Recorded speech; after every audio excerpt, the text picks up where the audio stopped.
Hello. Hello. Thank you guys for all coming to our annual investor conference of 2017.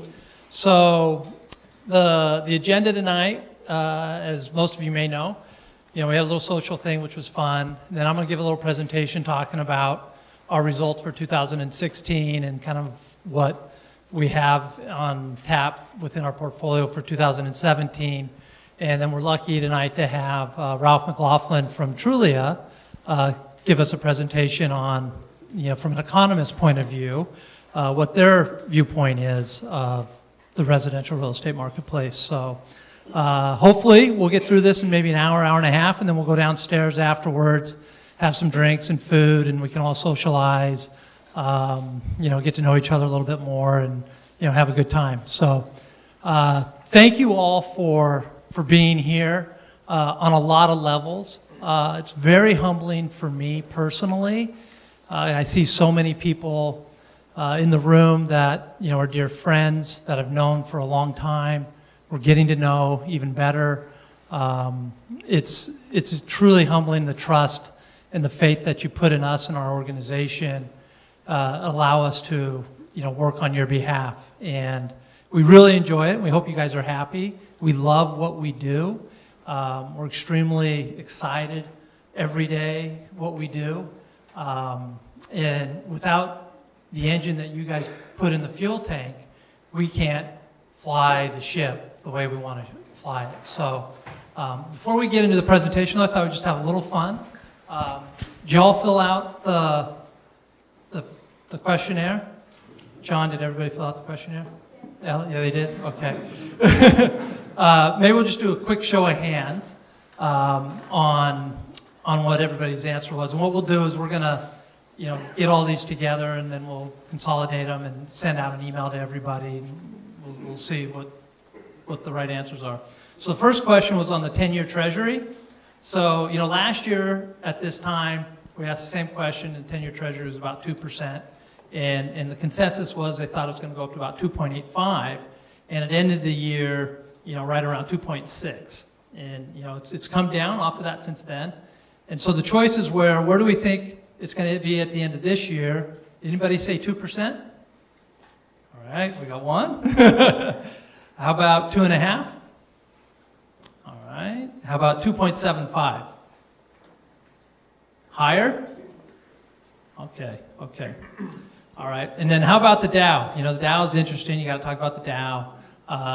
It's at an all-time high. It's over 20,000. Where do we think it's going to finish in 2017? Below 20,000? Okay, we got a couple people. How about above 20,000? Everybody, okay. Below 19,000? No, all right. Okay, and then, this is probably the most important one. Who's going to win the Super Bowl? Atlanta? No? We got a couple Atlantas? All right, how about, and then everybody else is New England? Sure. Yeah, right, okay, perfect. So, along the lines, maybe you go to the first slide there.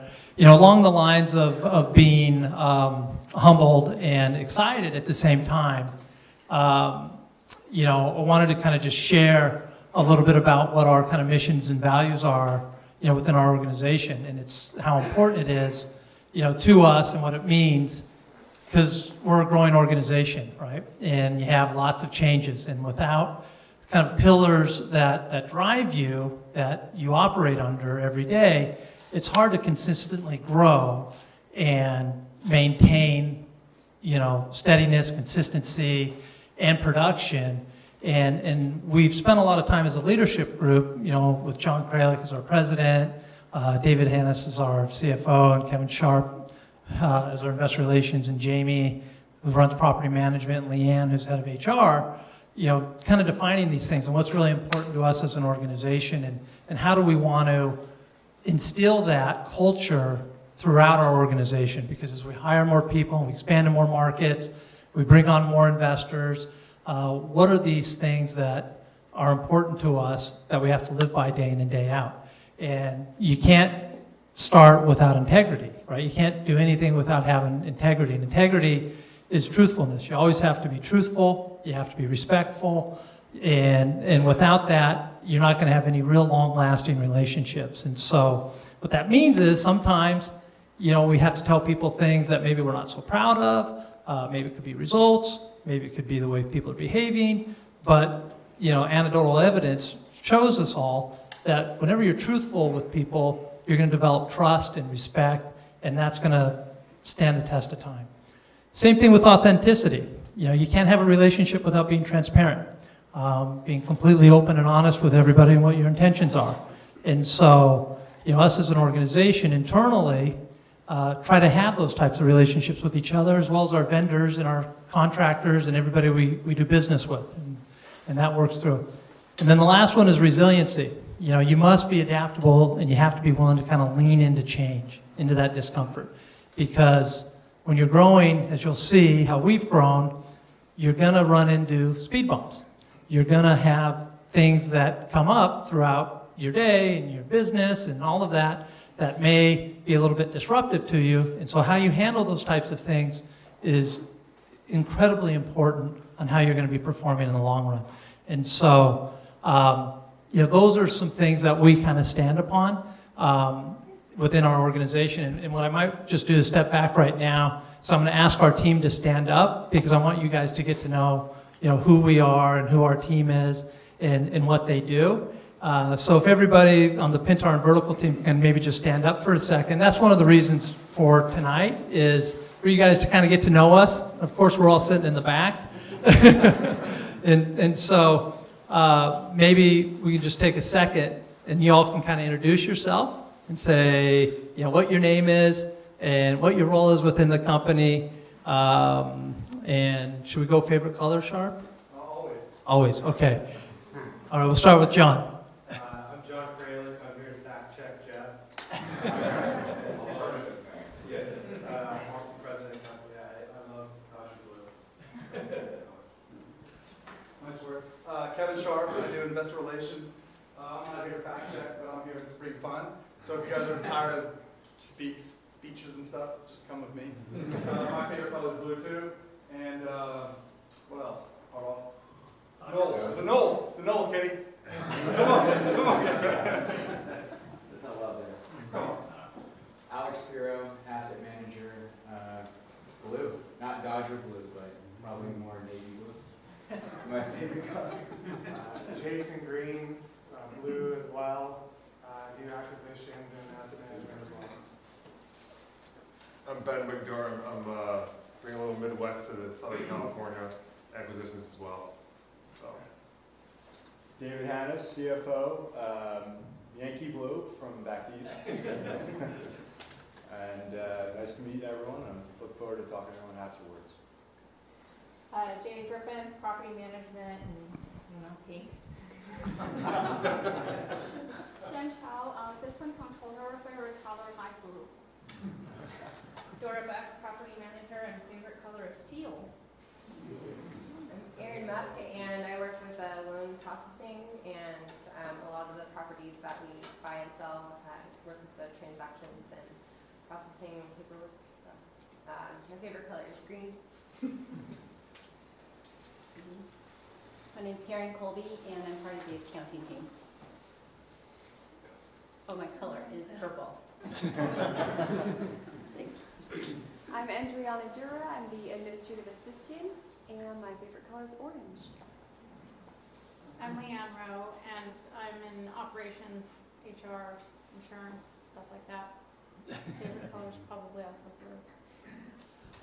All right, thank you guys. I think what I would like to do is give everybody a big round of applause of this team. What we're going to go, thank you. And what we're going to go through here is we'll see our results from 2016, which we're very happy with. We hope you guys are pleased with as well. But specifically, I also want to say thank you to Leanne for putting together this presentation, or not the presentation, but the event and coordinating it all. It's fantastic. Thank you so much. And I want to give a big thanks to David, who put together all the data of which you're about to see, and it's been working really hard on it. So, who we are and why single-family homes. So we started Pintar Investment Company back in 2009, started investing in single-family homes. Since then, we've invested well over $1.5 billion and 6,500 different homes, all one at a time, in different markets, mainly here in Southern California and Las Vegas. Currently, we've got about 9 different partnerships. We've actually got a couple more since the end of the year through some of our tenant in common relationships. But in total, we've got about $75 million in equity commitments in those 9 partnerships, with a total existing asset value of about $135 million. Alignment of interest, this is obviously back to the transparency thing.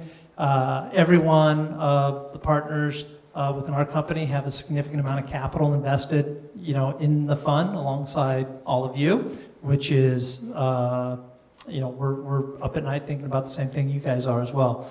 And as Kevin says, we get paid as LPs before we get paid as the GP. The other thing that Kevin, I think, was so great at kind of coining is the preserve, protect, and grow your capital. Single-family homes, they're not building as many of them as they used to. There's no shortage of population growth.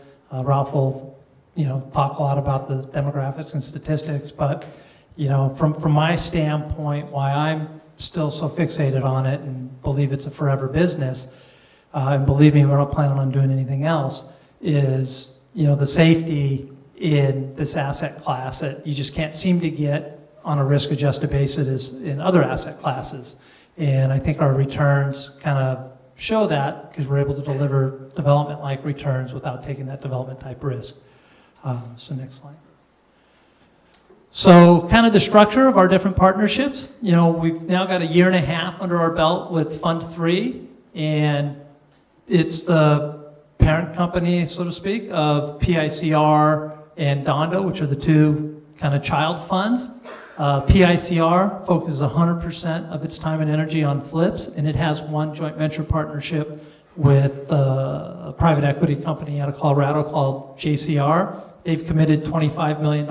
We've got a 90-10 partnership with them. Currently, we've invested into 6 assets, about $2.5 million.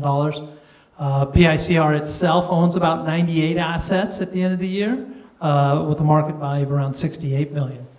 On the Dondo side, which is our rental side, all the assets that we buy with the intent to hold and keep as a rental is got several JV partnerships in a tenancy in common. So these partnerships, Windsor, Benson Trust, Grandview, Dagmar Lamy, KV, and KMPV, and then we've got a couple more as well that aren't up here on the chart because they're just new to 2017.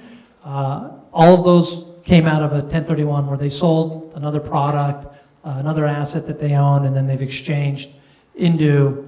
done a 1031 exchange, and then we formed a partnership with them in a tenant in common. So in total, we've got about 266 assets under Dondo. Dondo itself has 156 assets with a market value of around $37 million, and then the remaining of the assets are in the tenant in common. All right, next slide. So 2016, how did it turn out?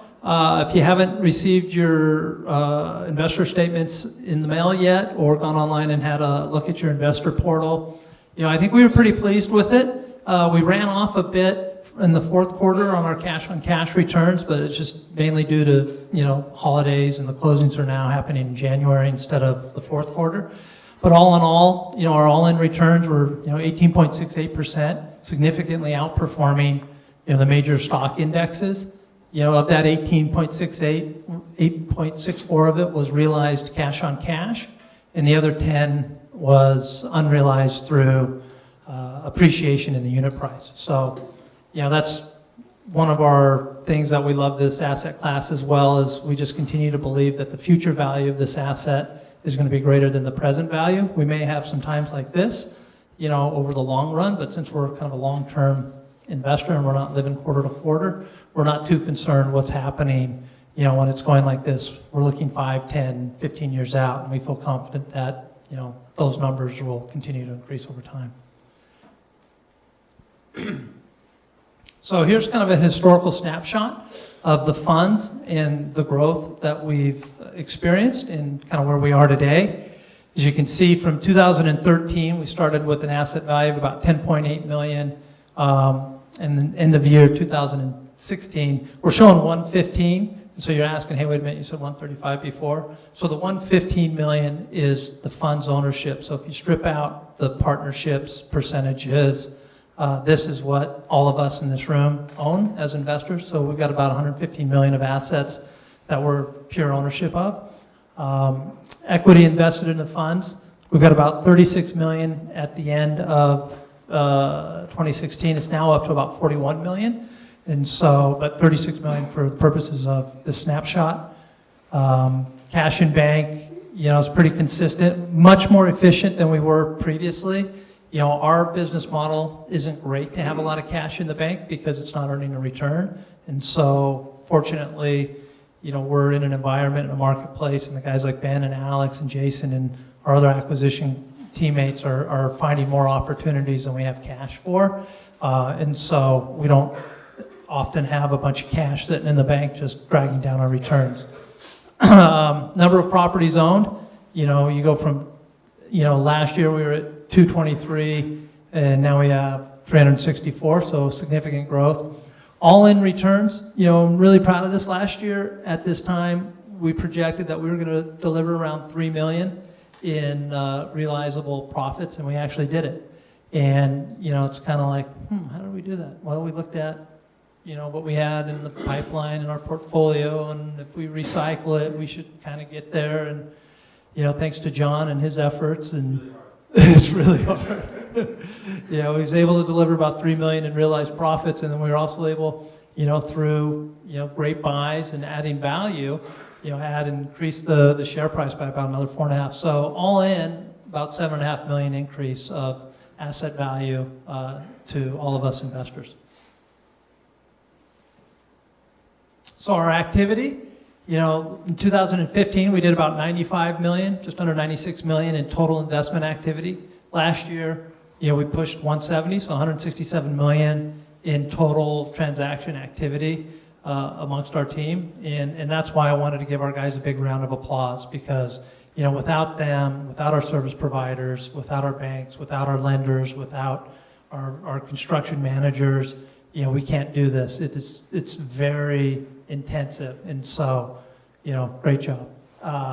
The makeup of that the 378 transactions, if you can read it down at the bottom, we did 378 total transactions. We acquired 261, and we sold 117. Go ahead. Here's a snapshot, kind of month by month, what our activity was. And the growth of the fund and how the asset value grew by product type, both flip and by rental. And if you've been receiving our monthly updates, some of these charts may seem similar or familiar. I don't know if you read them or not, but a lot of this information is in there. So it's a great, it's a lot of information, I get it. It's a lot of numbers on the screen. But what it does show is consistent and predictable growth, which is something that we're working on day in and day out. So currently we have 370 properties within the portfolio, of which 71% of those reside in California, 27 are in Nevada, and 3.5 are in Georgia. Of the California assets, 40% of them are flip, 60 are rental. All the assets in Nevada are rental, and all the assets in Georgia are rental. And so it's interesting when you look at the percentage of owned assets versus the percentage of acquired assets, as well as kind of the next slides where we talk about where the future profits are going to be coming from. The majority of the assets that we own are flip, and the majority of our buying activities, the majority of the owned assets are rentals. The majority of the buying activity is in flips. And so, you might ask, what are we doing with the rentals? Our plan and our thought is, that is a tremendous asset class to own long term. Even though on a cash-on-cash basis from a rental standpoint, on a yield standpoint, it doesn't compare to the cash-on-cash you get on the flips. But over the long run, with the wealth creation and compounding effect of reinvesting, that's where the wealth creation comes into play. And so our view, again, is long-term. You know, we're not in this for the short run. And, you know, we believe kind of an active management of how many rentals versus flips is important to understand because of that wealth creation, right? And that consistent, predictable cash flow that you get from those rentals. And the flips may have different volume and velocity depending on what's going on in the market. You know, recently, I'd say this last year, we're finding, you know, just tremendous opportunities, especially on a cash-on-cash basis, to invest more of our capital in the flips, and that's why our buying activity has been flip-heavy or flip-centric. I think we're going to see that again in 2017. And so, you know, that's going to be a consistent, you know, business model for us. So as we ended the year in 2016, and we look at, you know, the 370 some odd properties that we owned, by status, you know, what kind of money is in those assets for us to harvest, right? So if we did nothing else but harvest those assets by the various statuses that you see here, you know, being leased, on the market to lease, in escrow to sell, on the market to sell, cash for keys, those are a couple instances where, you know, we have houses where we're negotiating with the occupant to get them out. Properties that are in construction and or an eviction, you know, we've got a projected total of about $5 million of realizable profits just in those 370 assets. And so, you know, as we sat here a year ago and we thought it was 3 million, right, doing the same analysis, you know, I feel fairly confident that we can do the 5 million just with what we have today, knowing that we'll be reinvesting a lot of those profits. The properties that we're buying today, you know, January, February, March, those profits will be coming to realize in the third and fourth quarters of this year as well. And so that's why it's extremely important to kind of keep our foot on the gas, because we're still really bullish on the marketplace. So our flips at the end of the year, about 3.3 million of that 5 million is going to come out of our flips. And the various stages of all those assets, you can see the majority of it sits in construction right now. And so that's a beautiful thing, right? Because we all know peak selling time is the spring and the summer. So as all these assets come out of construction in kind of the next 30, 45, 60 days, they're going to be hitting the market in peak selling time. And, you know, we feel very good about our chances in that marketplace. So, you know, we've got a, oh, sorry, just stay on that. Oh, there you go. So the estimated about 3.3 million, and our leveraged ROE that we're projecting on a per house basis is about 14%. And annualized, you know, we've bumped it up to 200 days from the 150 that we experienced last year, because we're building in a little bit of a fluff factor, as well as, you know, some of our construction jobs are a little bit more intensive, needing permits, things of that nature. So like, you know, we're going to have an extended hold period. It still gives us a 25.5% annualized return on a per property basis. You can go to the rentals. So our rental pipeline, you know, this is, you know, under Jamie's and Dora's and our property management leadership, you know, the rent doesn't collect itself, right? And so, but fortunately, most of these homes are leased. You know, 246 of the 266 are already leased, but the recurring net revenue that we're projecting off of this portfolio is about 1.7 million. And so you've got 2/3 of your assets sitting in a rental that's only going to deliver maybe 1/3 of your profit. And that's, you know, back to that question, is that the best, most efficient use of our cash? You know, we think we'll probably start pruning off some of the rentals this year. Some of the ones that maybe we've owned for a little bit longer, or they're outside of our geographic, you know, territories. They're not, you know, maybe we've had a problem with them or whatever. And so we're going to probably start pruning off some of those rental assets. But again, we think, you know, over the long run, and again, our vision is 5, 10 years or longer, the value of keeping these rentals is super important to the success of the overall fund. These are some lovely pictures. I mean, look at that kitchen on the left, the upper left. Did you see this house today, John? It's a Hartsook? Yeah. So this is a house up in LA that we bought at the end of last year and have renovated it. And this is really kind of the essence of this business model, right? It's not complicated. We're adding value. We're buying homes. It's not necessarily a distressed play like it was, several years ago when, people like us and the institutions kind of jumped into the market and everybody was buying foreclosures. That still does happen. You still come across distressed opportunities, but it's really a value add opportunity. In Southern California, where we're doing all of our flips, the average age of a home is almost 40 years old, right? So you got a lot of houses like this one in the upper left and the lower left that are in that condition, and they're in great neighborhoods. And, because we've got great relationships and efficiencies and processes and teams in place that can make it look like that on the left to a model home on the right, we're able to add that value and extract it and sell it, very quickly.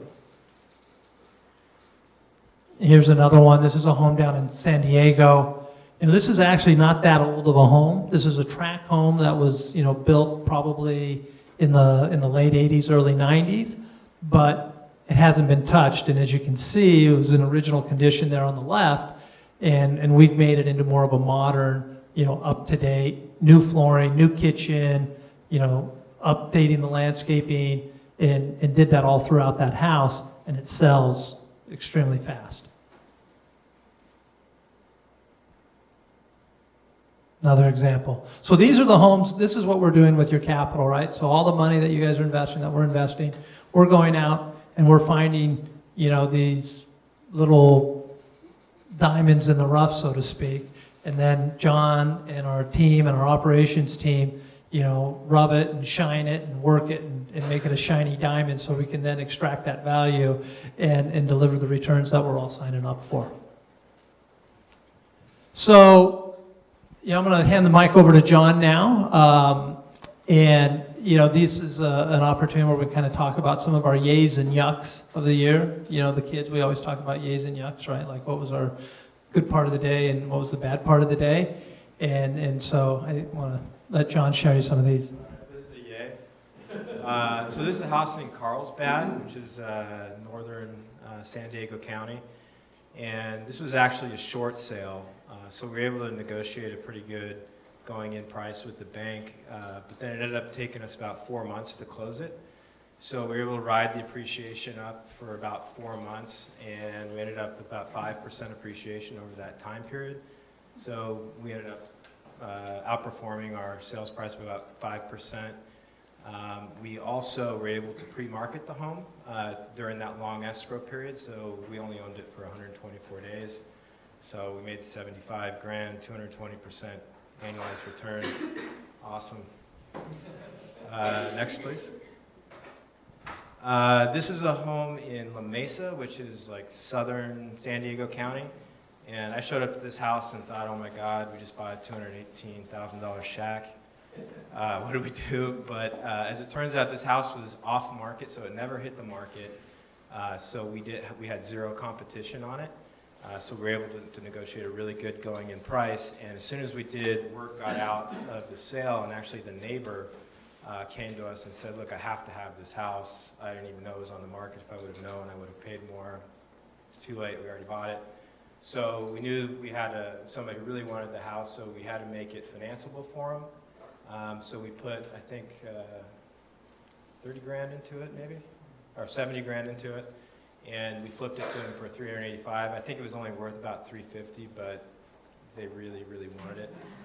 So thanks to Mr. McBurdy and his team and people that can finance, everybody finance. Yeah, it's on about an acre of land and has like a 3-car garage with RV parking. So it's very, very kind of cool for that buyer.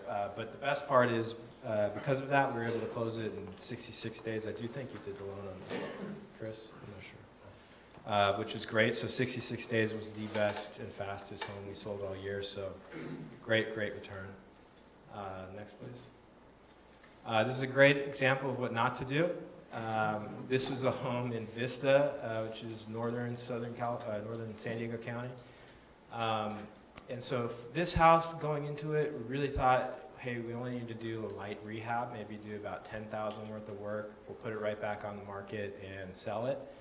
As it turns out, the market did not see it that way, and we had a number of offers at far below where we thought it was, but they were enough to give us a marginal profit.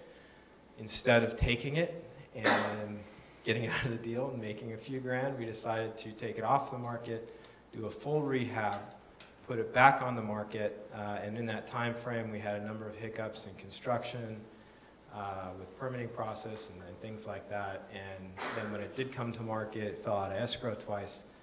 And by the time we sold it, it was 263 days later, and our carry costs and holding costs had caught up to us, and we ended up with a small loss.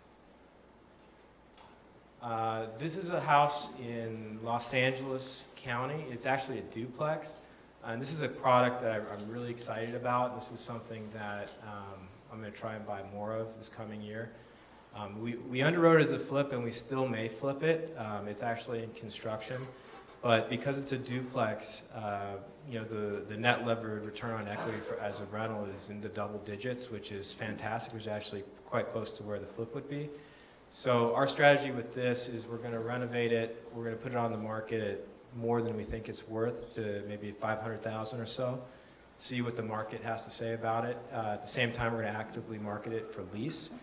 And it could end up going to an investor who wants to buy a leased asset because it has a great cap rate. It could end up, we sell it to somebody who wants to move into it and perhaps rent out another unit. In any event, we want to buy more of these. I think Ben or Alex, you bought this one. Ben? All right, good job. So we want more of these homes is the bottom line. This is a great flexibility for us. It really is a great example of what our fund represents, giving us the ability to either flip a home or rent a home and have that type of flexibility, and why we think single family homes are such a great investment, because your downside is 11%. Yeah. Thank you. Yeah, great job. Oftentimes we're asked, how do you guys find your houses? How do you find your deals? Where do they come from? And I'll tell you, I've been in real estate a long time, and I've worked with a lot of different people, and there's a lot of talented people, but there's none better than John. John, he works every day. He's incredible. And his team, Ben, Alex, Jason, guys in San Diego and LA, Jamie in Vegas, they're really good. And I'm often asked, where are you getting your deals and this and that? And they have contests, right? And John's now got he's got the golden pipeline and the lead pipe. And so, the golden pipeline, the theory is simple. The more you put in the golden pipeline, the more is going to come out, right? Meaning, just keep working. One more call. Just keep working. Have another meeting. And, so the winner each month who makes the most calls and has the most meetings and the most deals on the go, they get the golden pipe. And the guy who maybe didn't do so well, he has to sit with the lead pipe on his desk. And the goal is, what are your guys' goals? How many calls you guys got to make a day? Alex? Well, a day, I don't know how much. It's the end of the week, it should be like at least 60. Right, 60. So 60, these guys crank, right? And day in and day out. And that's how they find these gems in all the markets. And they do a great job with relationships, with other agents and sellers and banks and people that have foreclosed on homes and things like that. So kind of 2017, again, under the guise of, what's our strategy, what's our focus, it's really simple. This is a business model that you don't need a 10-sheet Argus run to figure out. We got 370 assets that we've committed ourselves to. And, we've got a lot of profits, as we saw, that are sitting there, and all we have to do is show up at work and bust our butt, and we're going to make it. And so it's really simple. We're going to continue to acquire more quality homes below replacement costs in the neighborhoods that we like. We're going to continue to add value to those. We're going to increase those flip activities in LA, Orange County, and San Diego. And if we were to have a goal, maybe it's 300 acquisitions this year, up from 260. It's 300. John says it's 300. Okay, sold. Occupancy, again, with the rentals, it's no challenge leasing these houses. You put them in a good condition. We're buying them. We own them in good neighborhoods. They lease fast, and we've been able to drive our rental rates. Last quarter, I think we did 14 renewals at an average about 9.4%. So on the year it was about 7%, and we kind of target 5%. And what we've done with our portfolio, whenever there's a renewal, we just send out a blanket. We'll do the market comps, but we'll send out a blanket increase of 10%, because the thought of moving over maybe $100, $120 a month is pretty daunting, and it's not that significant to the renter. Our average tenant is only paying about 30% of their household income towards housing costs, versus the average tenant in an apartment complex, especially in Southern California, is close to 50%. So we're still significantly below what the average tenant is paying towards their housing costs in single-family homes. And we believe there's more demand coming. Dispositions, that's really simple, right? We've got $3.3 million in profits in all the properties that we have in flip, and so we've got to get those things out of construction. We got to get them on the market. We got to negotiate the best deals. We got to sell them as fast as we can, and rinse and repeat. Leverage. So this year we've got several different kind of lines with Plaza Bank, who's been our primary lender and banker for the past several years, and we couldn't have been doing what we're doing without them since we started. Thank you guys, team from Plaza that's here. And we've got several lines that are coming due over the next kind of 12, 18 months, and so we're in the process of refinancing those, taking portions out, doing long-term permanent debt, extending some to interest only. Again, we mentioned we may be selling off some of them. And so, our biggest risk, we believe in this investment strategy, and really in any real estate investment strategy, is having debt expirations in an unfriendly time, right? We all saw what happened in 2008, 2009. Market was going great, but when the market changes and it becomes illiquid and you've got debt expiring, that's bad news. You may be forced to do things that you otherwise wouldn't want to do. And that happened to a lot of people. And so for us, we want to take that risk off the table. And so that's what we've been doing. We've been, working and negotiating. We've got several term sheets and deals on the go right now where we're taking that risk off the table on our rentals. Next. So let's make some money investing in single family homes, right? I mean, it's that simple. We've got compounding wealth, good liquidity through the dispositions, consistent, predictable, reliable cash stream through the rentals, and rising rental rates, which is only going to grow that cash flow. So I think that might be one of my last slides. If I have another one. Yeah, there's me and John. So thank you guys, and I'm going to hand it over to Ralph now, who will update us on his take of the marketplace. Thank you. I'm Ralph McLaughlin. I'm chief economist for Trulia. My favorite color is Oakland A's green. Not Trulia green, Oakland A's green. I've been on the East Coast for most of the last 2 weeks, so my body clock is saying it's time for beer. So apologies if I'm not as eloquent as I normally am. Okay, all right, let's go through here. We don't need to see the slide. Keep going. Okay, so the story I'm about to tell is that rental demand is high, partly because inventory is low, but also partly because there are more people renting homes today than almost at any point in the last 50 years. But let's start sort of from a 30, 40,000 foot perspective on what's going on in the housing market in the US. This chart is year-over-year changes in prices and rents. As you can see here in the green line, prices as we came out of the recession rebounded very quickly. Rents went through a period of pretty sharp appreciation in 2015. They've moderated somewhat, but prices still continue to rise. And that is increasingly a challenge for households that are renting or living with mom and dad that might want to get into the market. It is presenting some real and clear challenges for them to actually get their foot in the door in the housing market. And as a result, we've actually seen renter household formation outpace owner formation for the past couple years. We'll have some new data that come out next week that will give us perspective on what happened in 2016, but from some preliminary data they looked at in December, that this number will probably go up even higher. The share of all new households in the US that are comprised of rental households will probably outpace by a factor of probably 1 to 2. And the result has been the homeownership rate has fallen drastically. The homeownership rate in the third quarter of 2016 was at a 50-year low. And that is pretty significant when you look back through time. There are not many things in the housing market today that are at 50-year lows. We don't expect, at least going forward, this to rebound very quickly for reasons that I'll talk about here in a few minutes. But as an economist, one of the real questions when I see data like this is why the hell is this happening?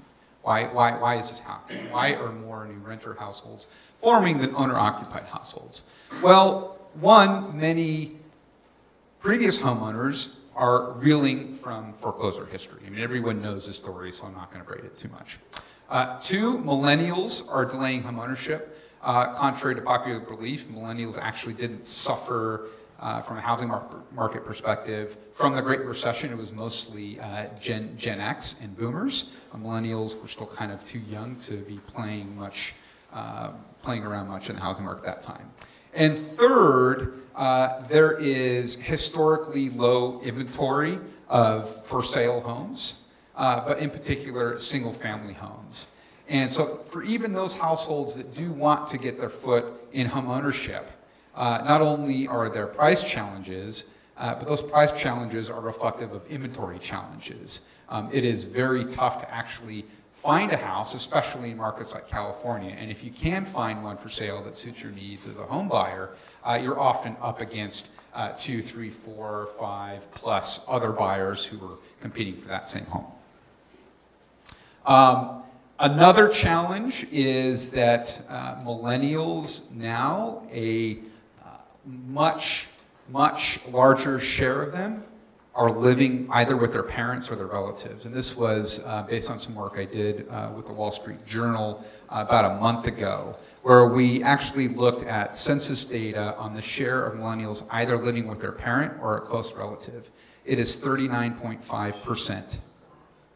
39.5%. The last time it was higher than that was 1940. And as a result, actually, of those that are able to actually get into out of mom and dad's basement or Aunt Judy's basement, they're going into renting. They're not making that jump, as you might expect, from living with a parent into home ownership. That's you wouldn't think beforehand that's a natural jump. Some people may do it, but the first jump really is to go to renting homes. But as they're doing this, 30, 31, 32-year-olds that are jumping into the rental market, some of them are actually bypassing your typical apartment type of rental unit and actually going into single-family homes because they are starting to get at that stage where they want to get married and have kids. And single-family homes represent a much sort of better living environment for doing those sorts of things than necessarily apartments. This is getting to the inventory problem that I just talked about. This is just changes over the past year here on the left. We've seen a remarkable shift, at least from 2012 when we first started looking at this, where inventory of homes on the market has fallen by about 35% over those 4 years. And when you break it down by home type, which we do, we look at starter homes, the middle tier, what we call trade-up homes, and the upper tier, which we call premium homes. Much of that drop, much of that 38% drop is actually on the starter and the trade-up home segment. And if you look at the breakdown of homes that were for sale last quarter on the market, a majority of them were actually in the premium home segment, and very few were actually in the middle or the starter home segment. So even if there are renters that are in the right circumstance to actually go out and buy a home, it is incredibly difficult to do so because they're constrained by what's available on the market. And I imagine, you know, it's actually probably a significant challenge for a fund like Pintar, you know, is actually finding a home that you want to buy to either flip or rent. And in fact, you know, it's a perfect example of finding homes that aren't on the market. You know, both investment companies and home buyers, a fellow that I work with, he got in the housing market in Berkeley just last year, and he got into his house because he was renting it, and he bought it from the owner. And he only went that route because he was frustrated with going out and just losing on the listing market. And as a result of this drop in inventory, we've actually seen the share of income that starter home buyers and trade-up home buyers have to spend increase. And this is just over the past year. So starter home buyers, last year they had to spend about 36.7% of their income for the typical starter home. This year they have to spend about 38.5%, and you know, that's just over 1 year. And well, why is that important? Well, this is just essentially the front-end DTI. If you take into account other debt, such as student debt, it basically means that this type of household here wouldn't really be able to qualify for that home if they were to go to get a mortgage. The trade-up homes still relatively affordable for middle-class buyers, but even the share of income they have to spend on a new home has gone up, and just only marginally for premium home buyers. You know, another reason why inventory is actually being constrained, at least we think from looking at our data, is that a much larger share of starter homes and even these trade-up homes, these middle-tier homes, are still underwater.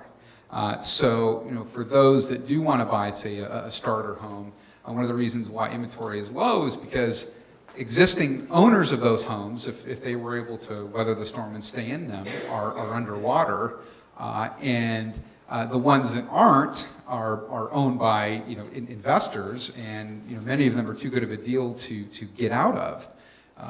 So you know, that's another reason why many starter homes are, you know, not coming onto the market. Okay. That said, affordability is challenging for many homebuyers, like I mentioned.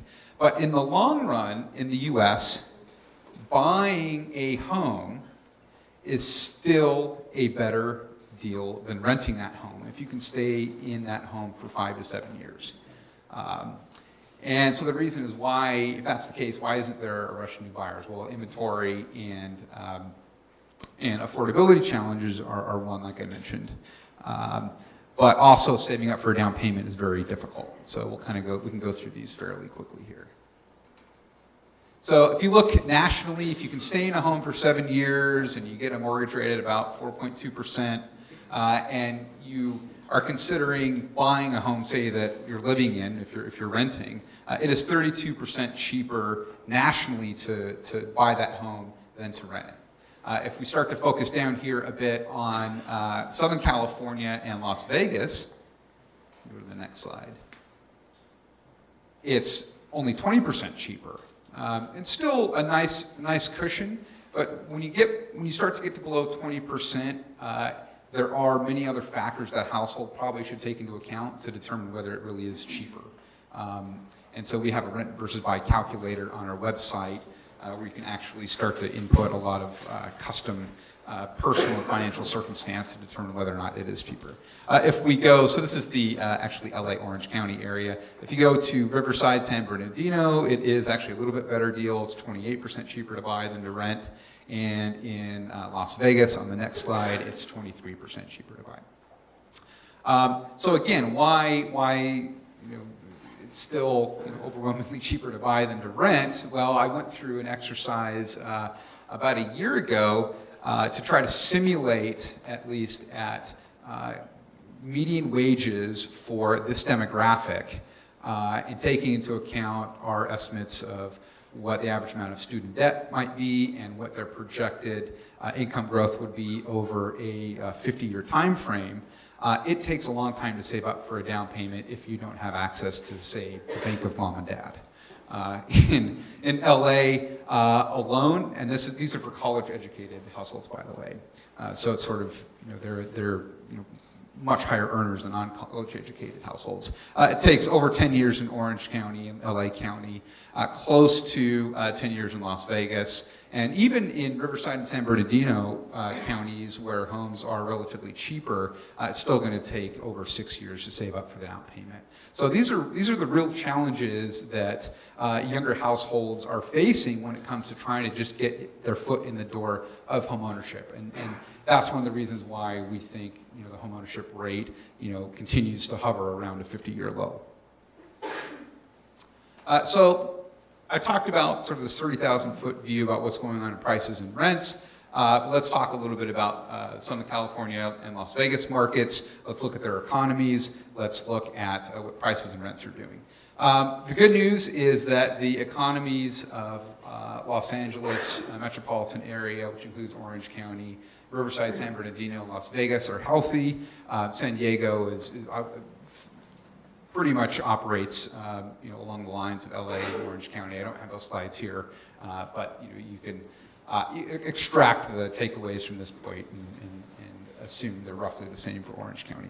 But one of the fundamental parts of looking at where job growth is occurring in these areas is looking at the types of jobs that are being added. And from looking at the data that I show you here, it looks like a lot of the base industries that are growing in these markets actually consist of a high share of employees that are ideally suited to renting, or that are more likely to rent than employees in other industries.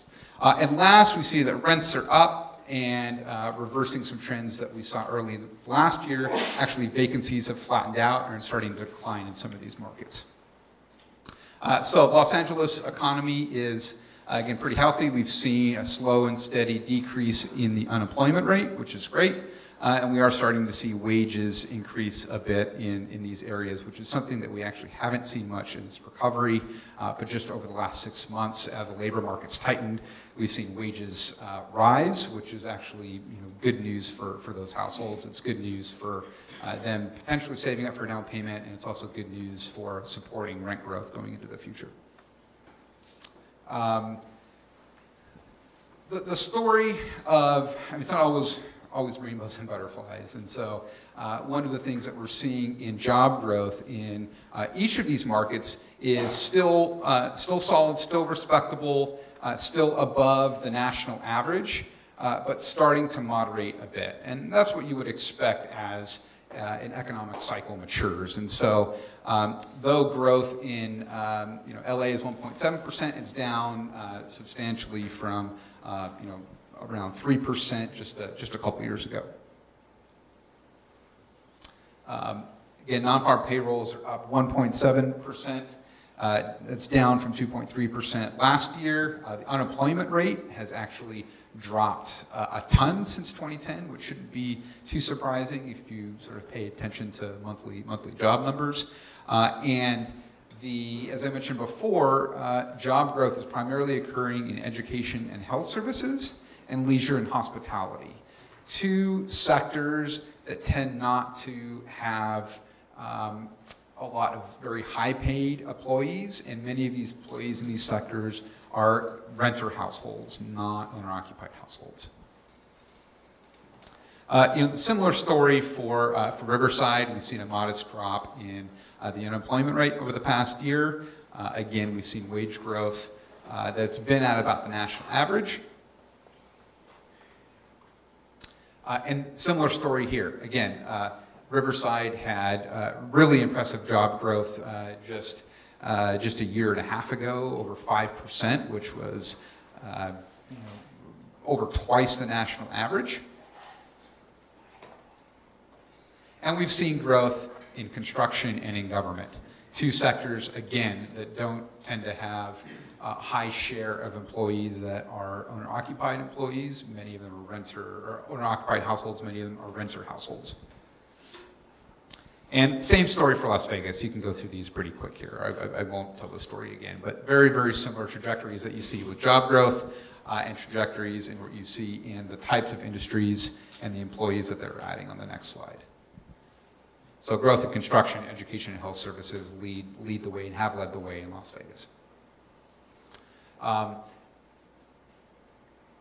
Good news, at this time last year when I was giving a similar presentation, we were a little we were keeping an eye on what was happening with rents. At this time last year, we saw this decline here. Rents is the green line. We saw that, and we weren't sure whether or not that was just sort of a blip in the data or whether or not it was going to signal a long-term trend. As the year played out, rents started to keep pace again with prices. So in the LA and Orange County metropolitan areas, rents are going up at the rate of about 5% year over year on average, and prices are about 6%. Similar story, although a little bit more muted with rents in Riverside, San Bernardino. Rents are growing by about 2 to 3% a year, and prices a little bit higher, around 7%. And Las Vegas, rents are growing about 2% a year, and prices are actually have kicked up quite a bit from this time last year, from around 8 or 9% to now 11 or 12%. But that said, those data that I just presented to you are averages, they're medians for the entire metropolitan area, right? And so as you all know here, or many of you know who work in real estate, real estate is local, and within large labor markets, housing markets, there can be substantial variation in where rent and price growth is occurring. And these are some areas here in the LA Orange County area that actually lead. These are cities in the LA Orange County area that are leading the metropolitan region in growth. And as you can see, even though price increases are around 5 to 6% for the metropolitan area, substantially higher depending on the individual market that you're working in. And same story with Riverside, San Bernardino County here. Indian Wells, I'm not quite sure what's going on in there. Has anyone been out? Does anyone live out in Indian Wells or know Indian Wells? A bunch of houses, yeah. So these, as you can see, sort of as you get further down the line, most of these are in Riverside County. That's leading the drive. And also, I broke this down by neighborhood in Las Vegas, just because the Las Vegas metropolitan area is mostly just the city of Las Vegas. And you can see, even though rents for the metropolitan area have only grown by about 2 and 3%, individual neighborhoods have substantially different trajectories in rent growth. What we have also seen is that the homeownership rate is actually starting to drop in both Las Vegas and Los Angeles and Orange County, and is about flat in Riverside.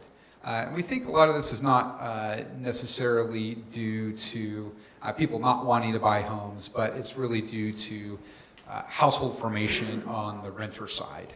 So the homeownership rate can fluctuate either because fewer people are buying homes, or fewer are renting them. And much of this is actually driven by increase in renter households.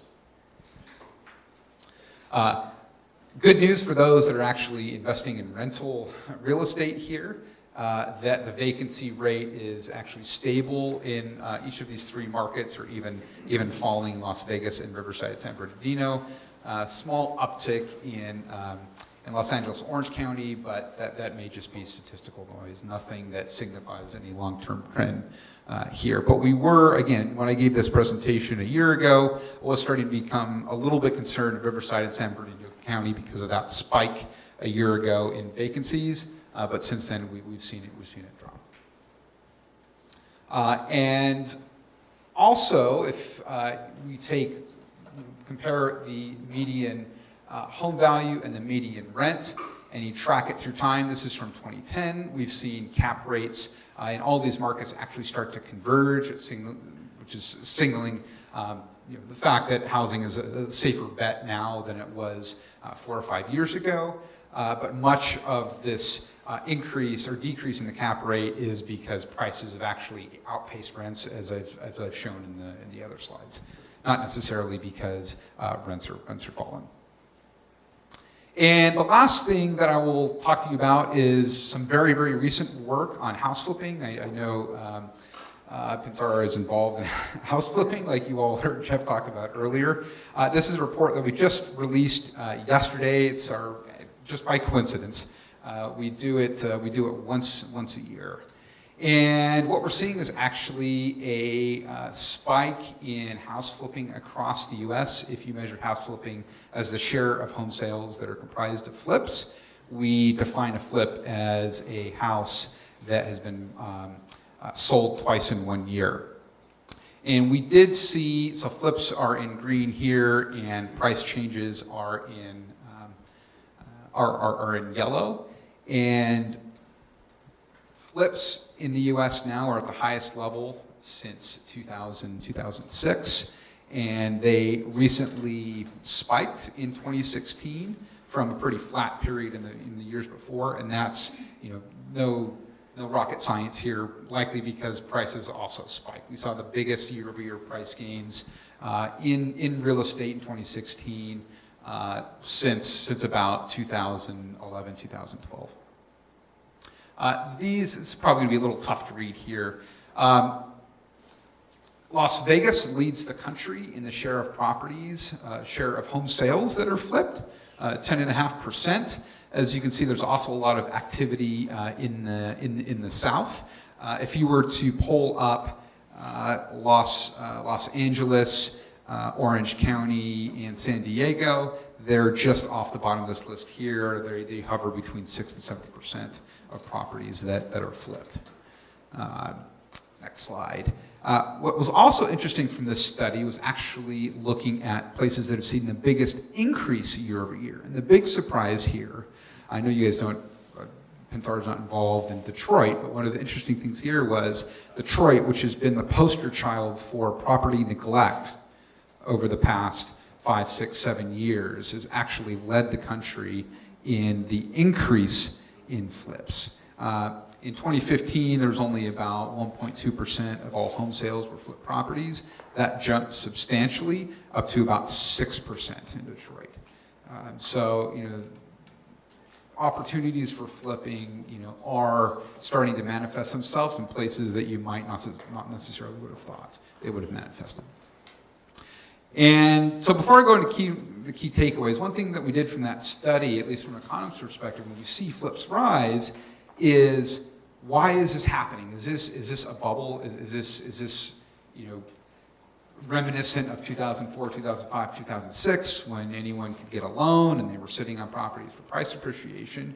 Or is it because there's value being added? And from from an economist's perspective, this is something that's actually sort of difficult to ascertain because there isn't a lot of mass data out there to ask sellers, why are you flipping this property?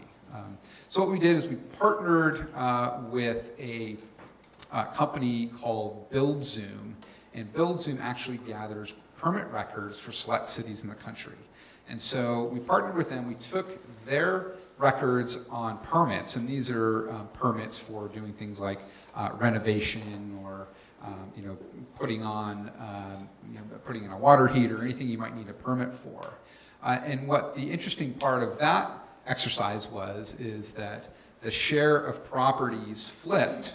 So if you just look at flip properties, the share of those properties that have actually had permits taken out in the year that they were flipped is at the highest level since about 1999.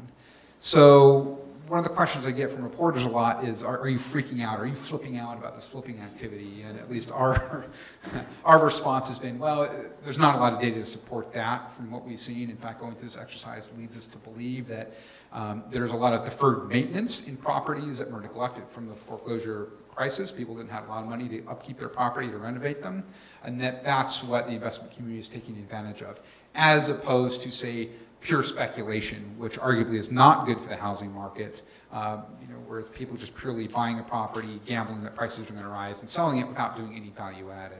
And I think this is, at least from my perspective, a great, great anecdotal evidence for me to see a company, like Pintar, who does flip properties, adding value. That's your model, is you add value. So again, from my wonky ivory tower perspective, I'm not too concerned that this is a sign that the market may be overheating.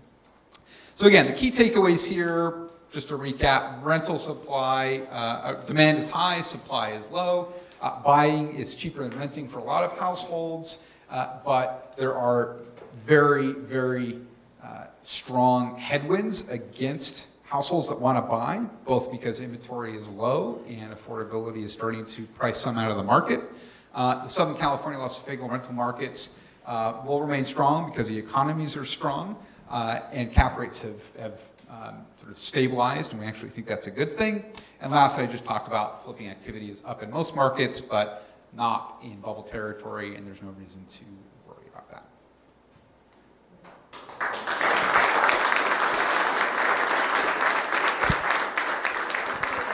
Questions for Ralph? No? Oh, does anybody have any questions for Ralph? I was curious in the desert why the percentage was staggering, like 23% on the chart. Why? For that one particular area, That one area. in Indian Wells, Yes. I I don't know. I don't know. That's a question for people who are really active in that area. I'd like to say I have all the answers for what's going on in any specific market, but the realm that we work in, again, is more 20, 30,000 feet. Personally, I'm probably interested on my flight back tomorrow morning. I'm probably going to do.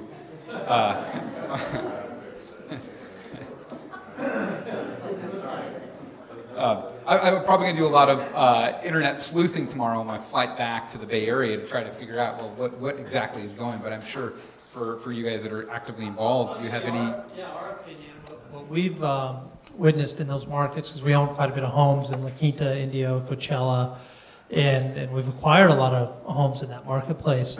And what you see is, there's a pretty stable population base out there.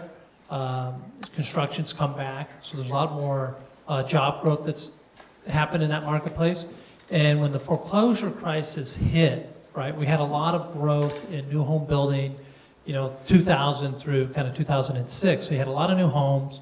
Everybody went out and bought those homes in those marketplaces with nothing down. And then when they got foreclosed on, they moved in together, right? So you had a lot of people, multiple families living in the same homes in that marketplace.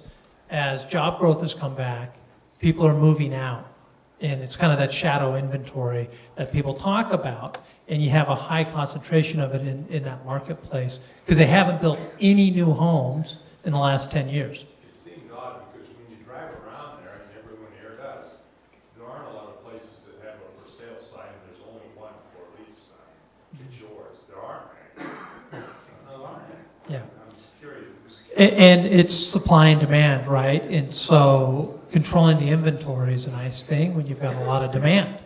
And so we've been able to, not just us, but all the other landlords have been able to drive rents in that marketplace. The other thing that's also skewed in the desert, which is very hard to bifurcate between, is the rental market or the holiday vacation market in that marketplace.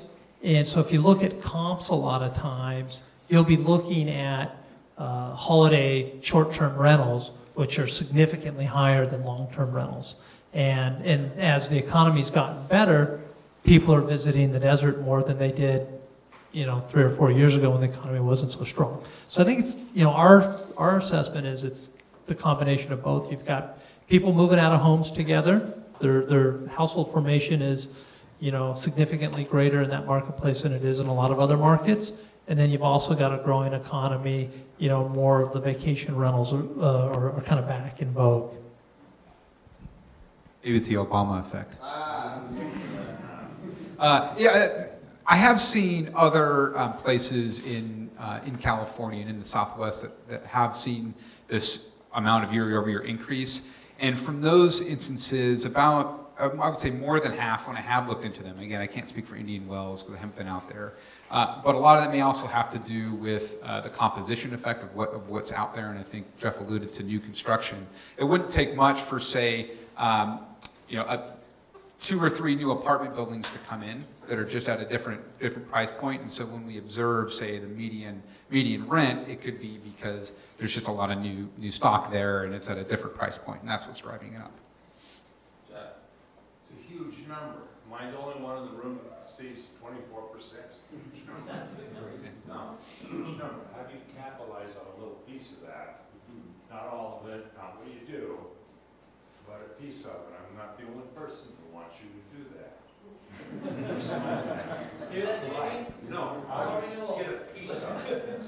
How do you get 6 or 12 or 22 units there? Very good. Yeah, we've got, I think we own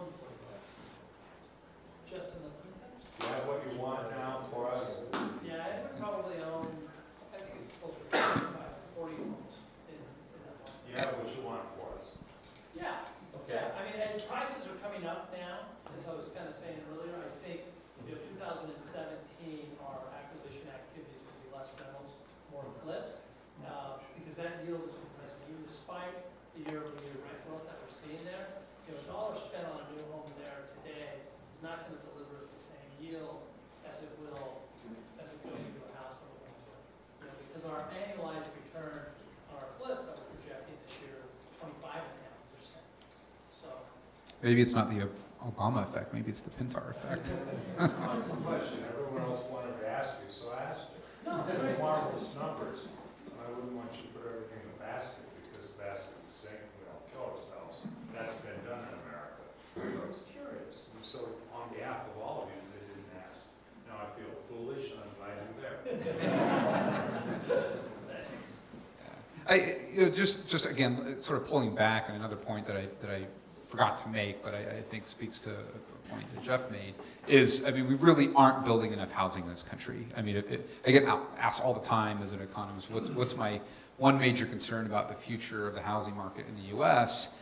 is just, more broadly, we aren't building homes like we used to. And to give you a fact that kind of highlights this, in 2016, the metropolitan areas of Houston and Dallas, just combined, approved more new housing units in the entire state of California last year. The entire state of California.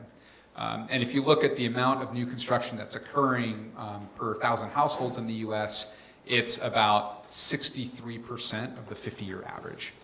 Yeah, so this is not a cyclical problem coming out of the cycle. This rut in home building is structural. And as someone who actually used to be I'm a recovering urban planner, actually. I did my graduate studies in urban planning, and one of the things that I learned there is that because of a lot of regulations, especially in states like California, it's just really difficult to build compared to historical norms. I mean, the amount of layers that the developer has to go through to get approval, primarily the California Environmental Quality Act, which was passed in good spirit, but the way it's used today is often to stifle development. And we're in the Bay Area, we're really reeling from this problem. We have a severe housing shortage there, and a lot of developers just will not enter the market because they're looking at 5, 6, 7, 8-year windows to build new housing, which is about the length of an economic cycle. So unless they're well capitalized to ride out, unless you get started early at the beginning of a cycle, it's very risky to continue that project because when you finish, the cycle may be over and you may be caught, with your pants down as the tide goes out. Last question. Did you just say, did I hear you right, that we're at 63, call it 60% of the 50-year average? Is that bad? It's that bad. Marvelous. So it's things I worry about. It's things I worry about as an economist. It's something I don't worry about as a homeowner.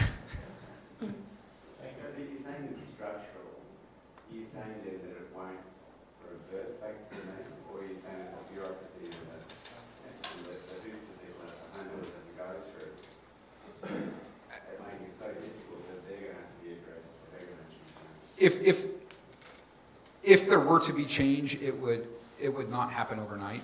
It would, laws and regulations when it comes to development aren't things that change quickly, and the nature of land use regulation in the U.S. is particularly, it's local, unlike other, hence an Australian accent. In Australia, it rests at the state or federal level. Local municipalities have very, very little control, but in the U.S., local municipalities have a lot of control, and existing homeowners don't want to give up that control, or they'll give up that control from their cold dead hands, right?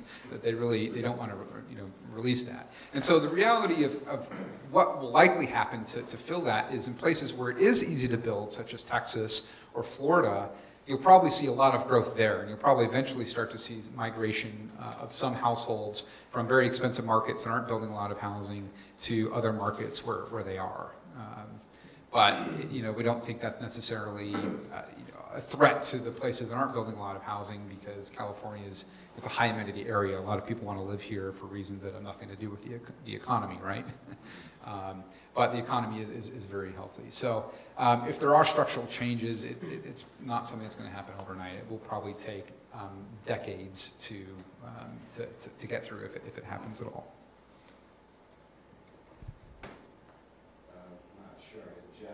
How do you expect rising interest rates to affect our economy? Yeah,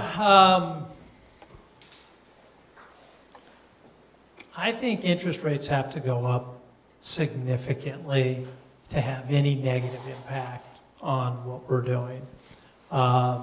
Chris McBurdy's here. He would be a really good person to spend some time with from People's Mortgage to talk about how it's impacting the borrower. We were in a meeting with our sales team 2 weeks ago, and Chris shared with us a little bit of a nugget. As everybody's going, interest rates are going up, and he shared with us, well, they just lowered PMI costs, right, to the borrower. And so that impact, to the borrower is kind of an offset. Even though the coupon rate's higher, the payment isn't necessarily higher because that PMI is now lower. Is that accurately describing it? Yes. The Trump administration reversed that.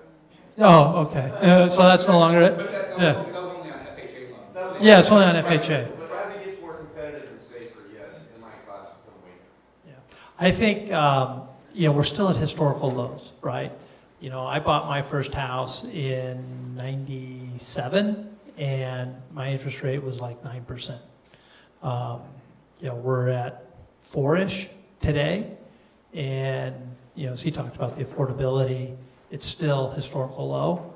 And if we had, and at our price point where we're focusing, on the flips is kind of a 600,000 to 700,000 and below in Southern California, that's below the median averages in all the counties.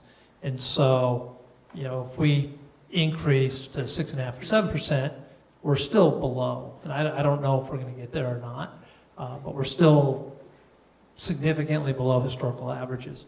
What's not going to change, or maybe it will if there's some significant adjustments in Dodd-Frank and the loosening up of credit to offset the increase in interest rates, is the availability of liquidity for all these people that are renting that are having to save 10 years of savings, as Ralph showed us, to buy a home, and will we have a flock of renters leaving and now buying?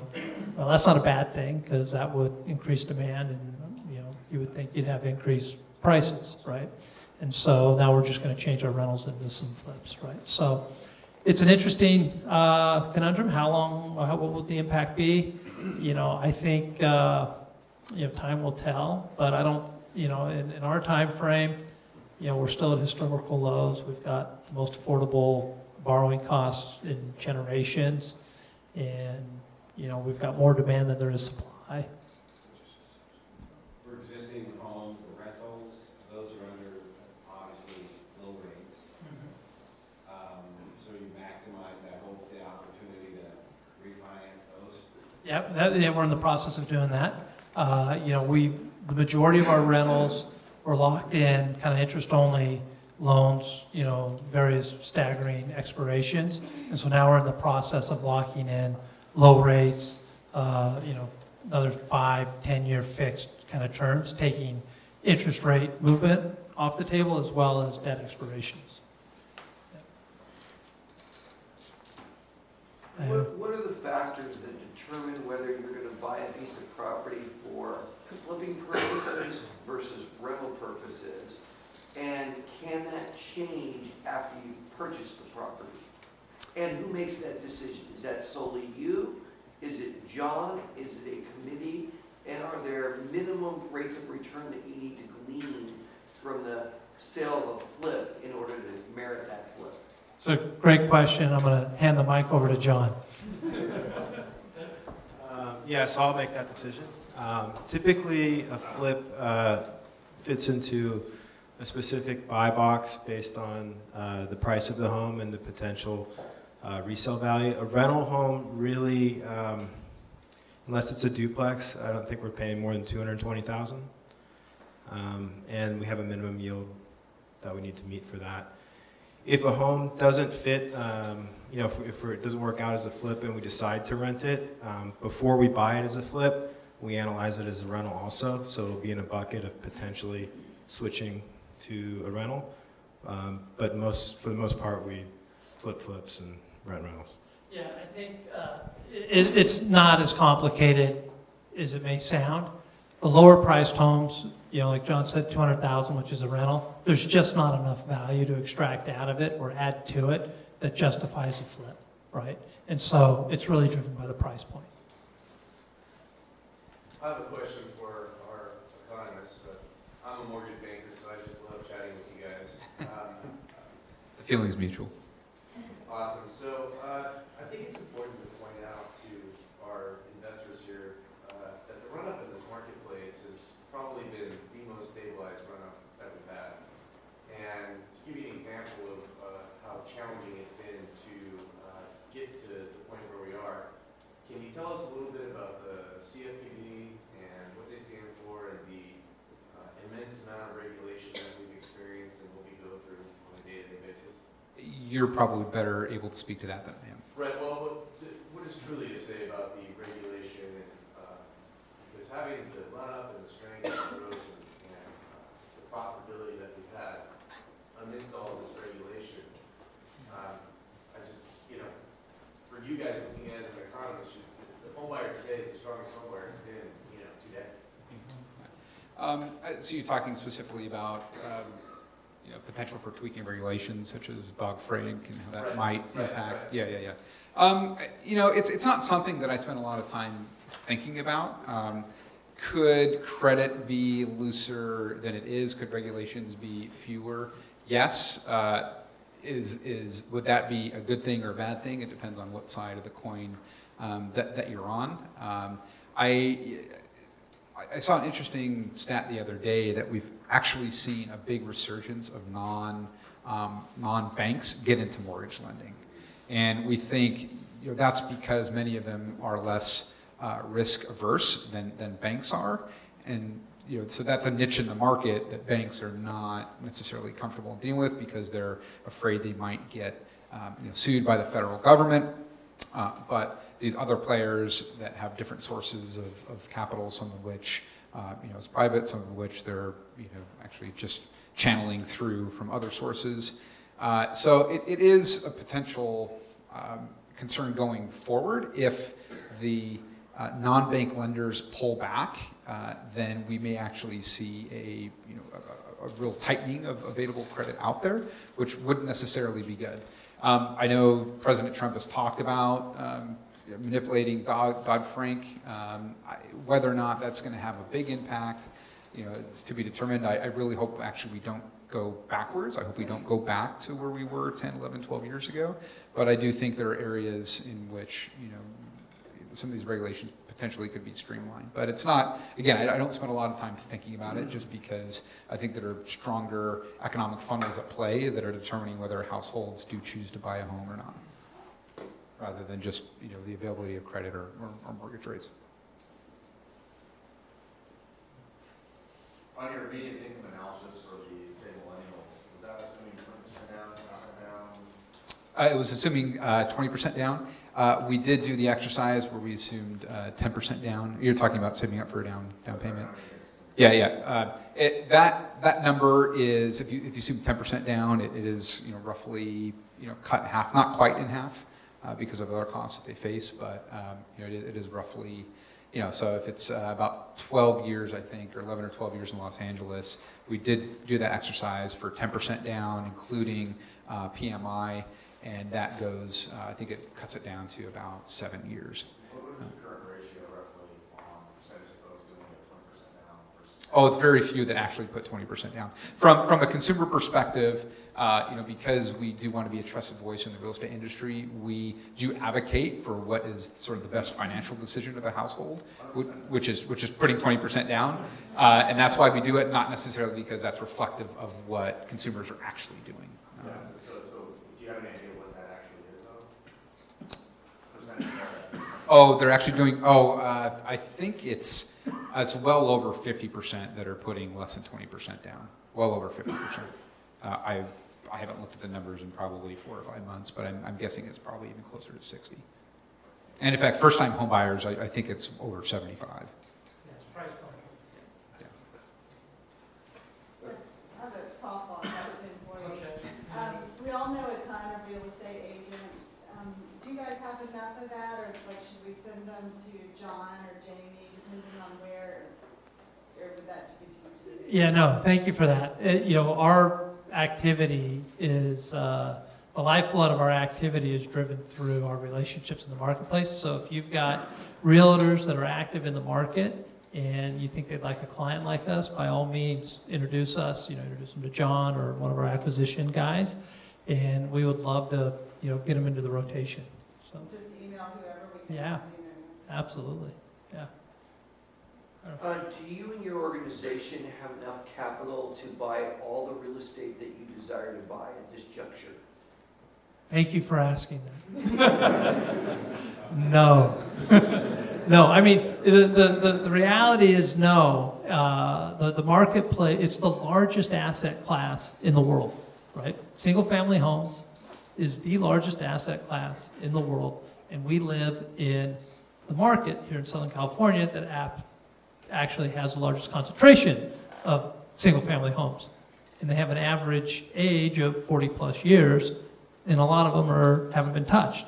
And so we could easily, there's billions of dollars being invested every year on this type of investment activity. And so we are not even scratching the surface of not only our organizational's ability to execute with more capital, but the opportunity that exists in the marketplace. How much more money would you desire at this juncture to buy the kind of real estate that you desire? Yeah, so we talk about that. I think, in simple terms, if we had $250 million in equity, it could take us a year and a half to put that to work and get it recycling. And why is your current lender not ponying up and getting you to that level? In light of your track record. They are here, and you should ask them that at the bar. And if they're not, might it be a good idea to entertain other sources of capital, either in addition to them, or someone who's going to give you the kind of money that you so richly deserve? Yes, is the answer. Thank you. Without one of your other. Yeah, I mean, we're restricted to 60% of the fund, asset value, and that's where the equity kind of comes in. Then real quick, besides maybe having a place in Detroit or other areas that you're on your radar? It's easy to get distracted on what other people are doing and the opportunities, and you hear about the money people are making in other markets.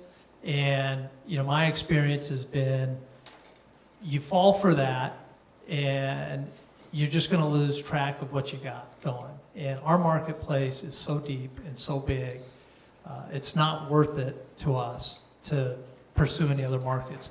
But we also believe in this market. We think this market has the combination of the best upside and home price appreciation.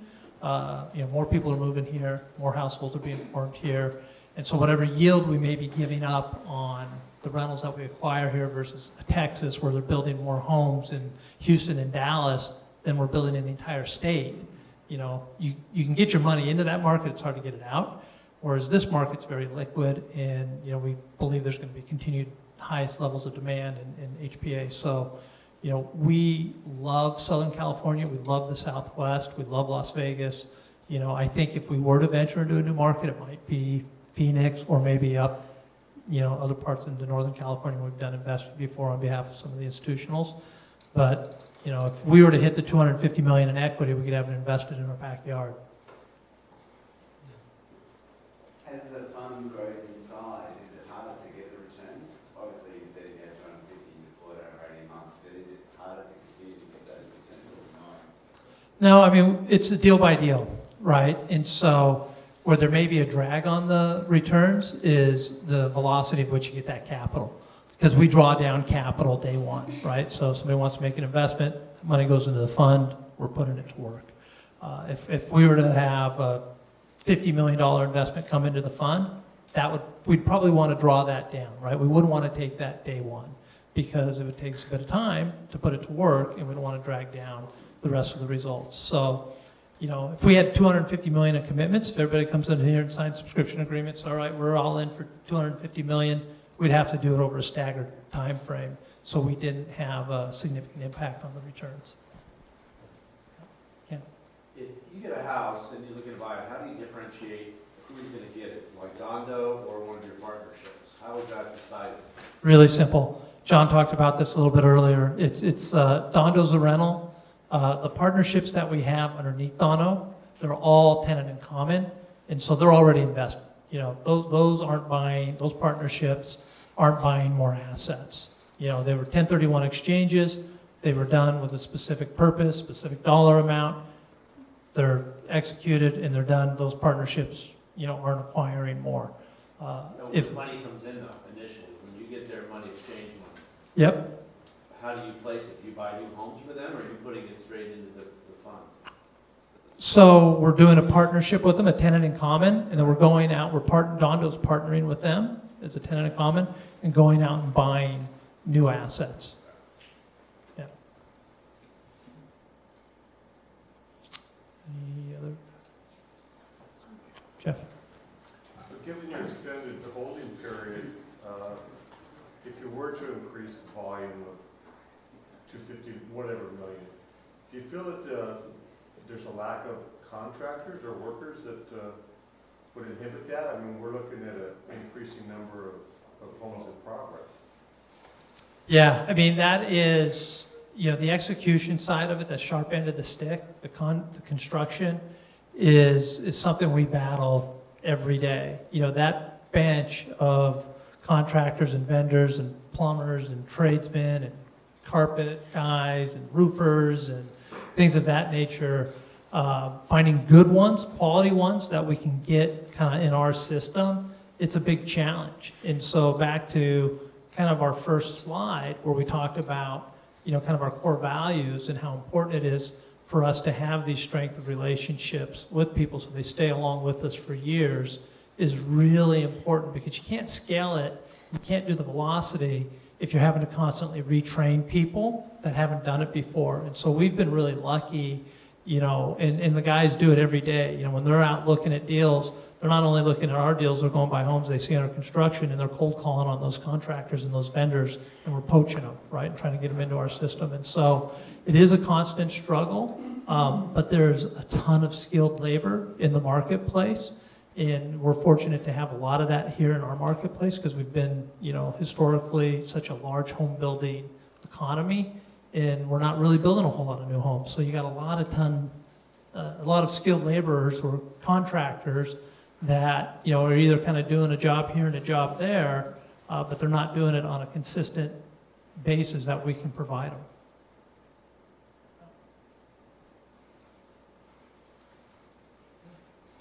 Hey guys, this night is for you. You know, again, I'm so humbled and grateful that you're all here and that you guys have put your faith and trust in us to be stewards of your capital. It truly means a lot. You know, we've got a lot of people who've traveled a long way. Joe and his family from Australia has been investing with us for a few years. You know, he came to visit us. You know, people from San Diego have come up, people from LA. Michael Moss came all the way from Corona del Mar. It's hard to get him out. I mean, the guy's retired And, to get on his dance card, it's tough. You would think he'd have, lots of time. But, thank you guys for coming out and supporting us. And tonight, it's for you. Have some drinks, have some food, get to know each other, get to know our team, and let's continue the conversation and have some fun. All right.